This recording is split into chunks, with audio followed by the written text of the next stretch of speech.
Who was Charles Ponzi? What did he create? Although few people outside finance circles know who Charles Ponzi was, most can guess what he's famous for, given his last name. A Ponzi scheme or pyramid scheme is a well-known term for an investment fraud in which funds from a steady flow of new investors are used to reimburse previous investors while also enriching the scheme's creator. The scheme or scam continues until it collapses when there are no more new investors. Although Ponzi was not the first to utilize this scam to make money, he's the most famous, and therefore the one for whom it is named. He studied at Sapienza University in Rome when he was a young man, where he, in his own words, wasn't exactly a model student. As a result, after 4 years, Ponzi was forced to leave with no money and no degree. He decided that this was the only course left open for him after hearing tales of other Italians who left for America to find fame and fortune during his time in college. Coming to America. Ponzi arrived in Boston in November 1903 aboard the SS Vancouver.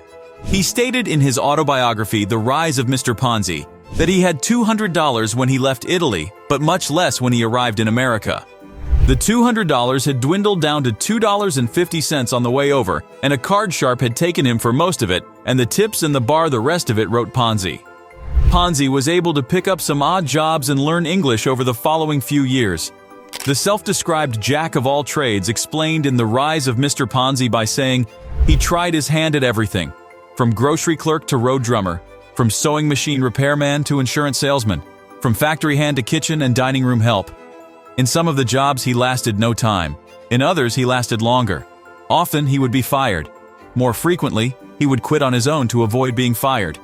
In his personal account, Ponzi fails to mention the reason for some of those firings, including theft and shortchanging customers. After living in Pittsburgh, New York, New Haven, Connecticut, and Providence, Rhode Island, he eventually settled in Montreal, Canada, where he worked as a bank teller. He lost his job when the bank failed. As was often the case with Ponzi, he returned to crime, resulting in a 3-year sentence in Quebec for forgery. After release, he began helping smuggle Italian immigrants into the United States. This was followed by 2 more years in prison in Atlanta after getting caught at that endeavor. Simple arbitrage. In 1919, after having set himself up in a small export-import business, Ponzi received a letter from a Spanish company requesting an advertising catalog. Inside the envelope, he found an international reply coupon, or IRC, a type of voucher accepted in various other countries in exchange for local postage stamps. Ponzi quickly realized the money-making potential of taking advantage of exchange rate differences to buy IRCs in one country and redeem them in another. In his own flowery prose, Ponzi described that moment. The racket of international reply coupons actually fell in my lap like a ripe apple. I didn't even need to shake the tree to get it. I simply reached over and took it from where it had fallen. It looked good. I examined it for flaws, found none. I had to bite. I wouldn't have been human if I didn't. At this point, Ponzi had discovered a practice known as arbitrage, the simultaneous purchase and sale of an asset in 2 different markets. Tiny differences in price allow for a modest profit. In this case, buying IRCs in Italy for one price and exchanging them for higher-priced postage stamps in the US would create a significant profit when done at scale. If Ponzi had stopped there, he likely would have been free and clear. One of the first practitioners of what later came to be called the Ponzi scheme was a woman named Sarah Howe, who started Ladies Deposit Company, a savings bank targeted toward unmarried women in Boston in the late 1870s. Howe promised an 8% monthly interest rate, which she achieved by compensating early depositors with funds from new customers. This is the very definition of a Ponzi scheme. The scheme. In 1920, Ponzi organized a company called Securities Exchange Company in which he sold stock, promissory notes, advertising 50% interest after 90 days. The funds obtained from investors were supposed to be used to buy IRCs to redeem in the US. Instead, Ponzi used funds obtained from new investors to pay off old investors.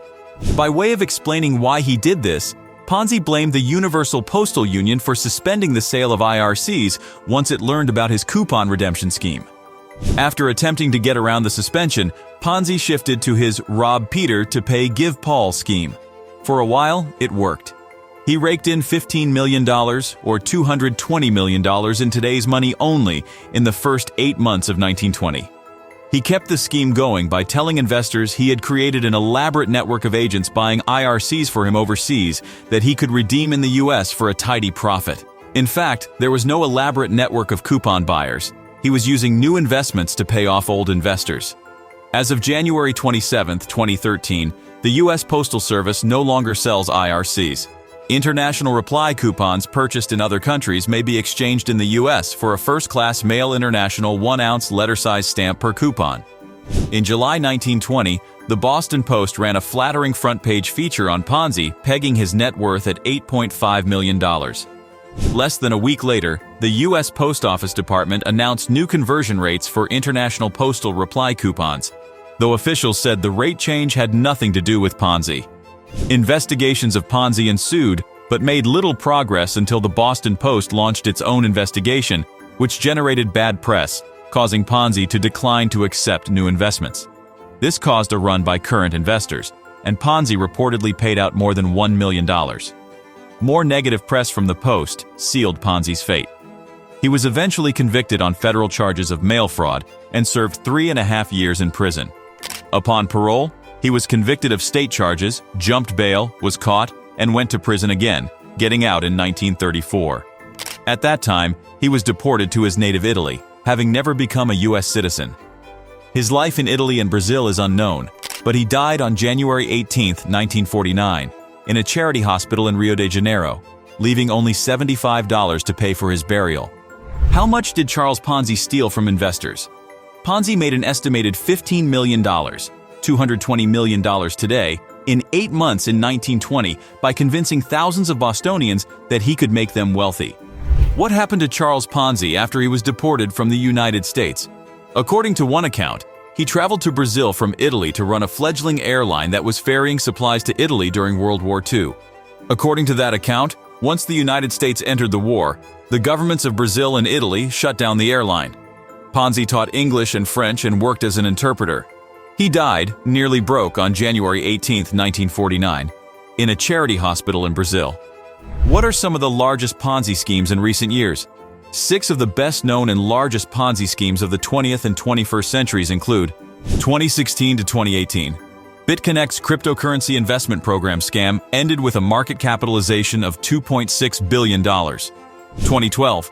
Alan Stanford conducted a Ponzi scheme through his Stanford International Bank that scammed investors out of $7 billion. 2008.